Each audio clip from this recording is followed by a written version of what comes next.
supposing that I say to you, each one of you is really the great self, the Brahman.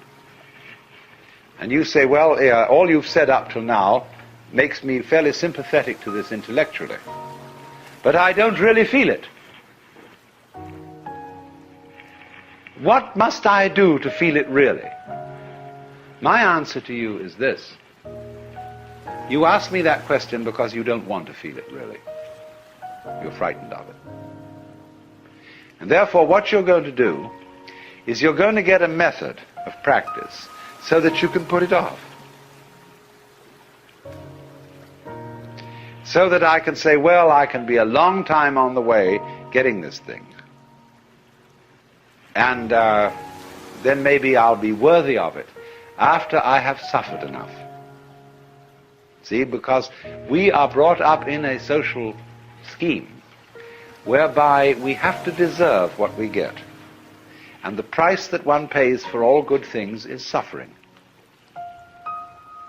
But all of that is precisely postponement, because one is afraid here and now to see it.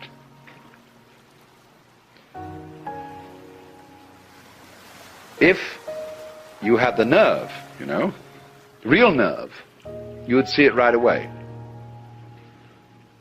Only that would be, when one feels you shouldn't have nerve like that. Why, that would be awful. That would be, that wouldn't do at all. Because after all, I'm supposed to be poor little me. And I'm not really much of a muchness. And I'm playing the role of being poor little me.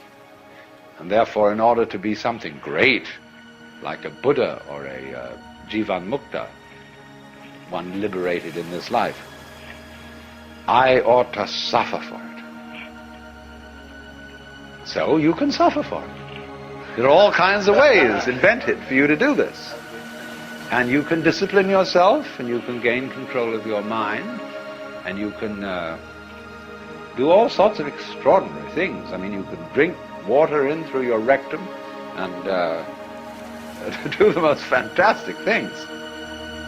But that's just like being able to run the 100 yards in 9 seconds, or push a peanut up Mount Tamalpais with your nose, or any other kind of accomplishment you want to engage in.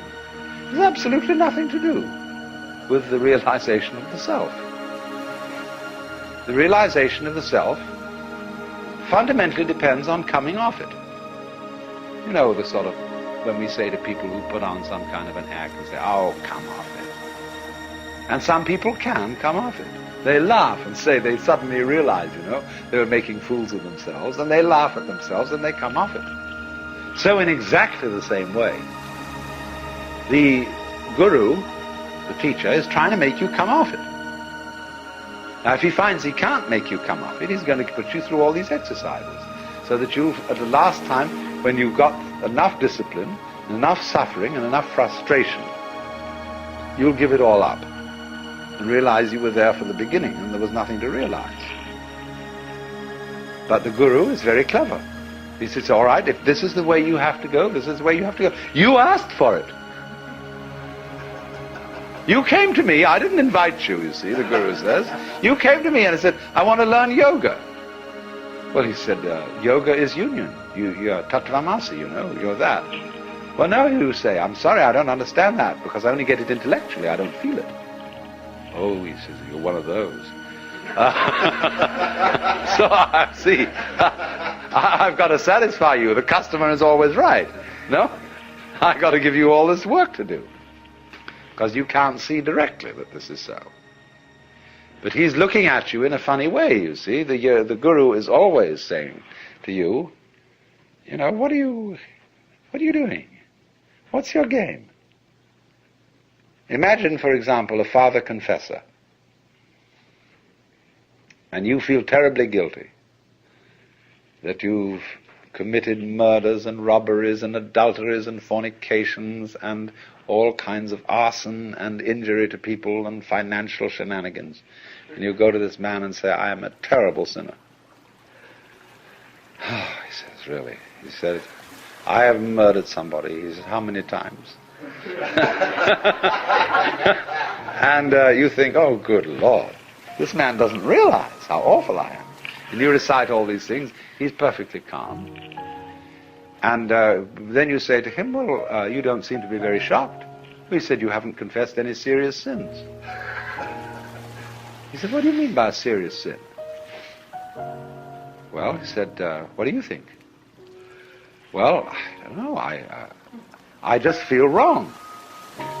I just feel there's something in the basis of me that tells me that I am not what I ought to be.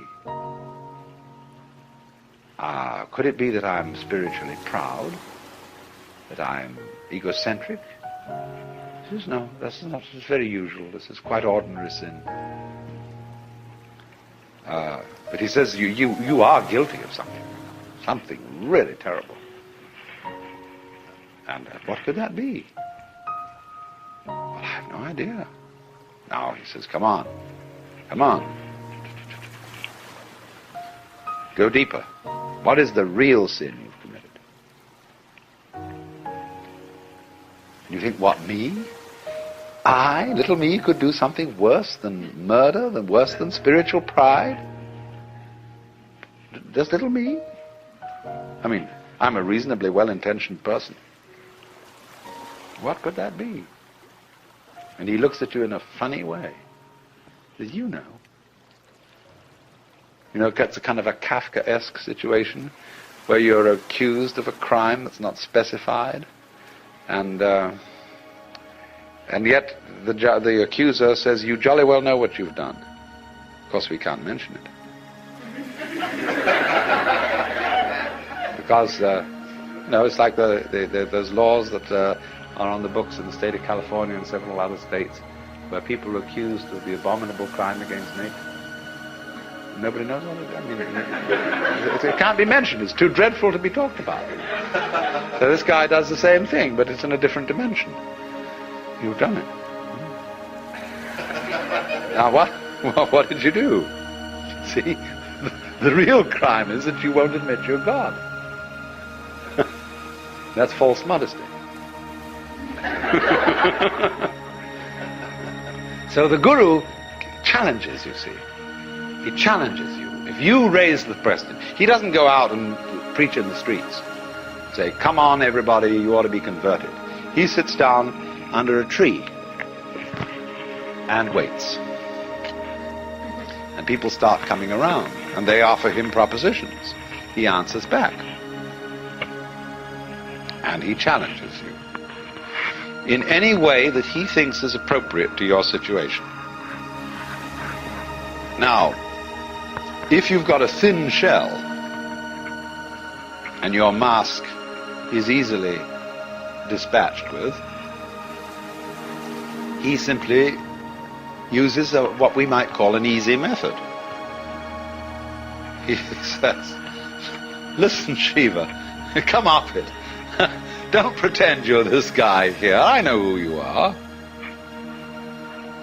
And the guy sort of twinkles a bit and says, well, I guess you're right. But the people aren't like that. They have very thick shells. And so he has to invent ways of cracking them. So here is how it goes.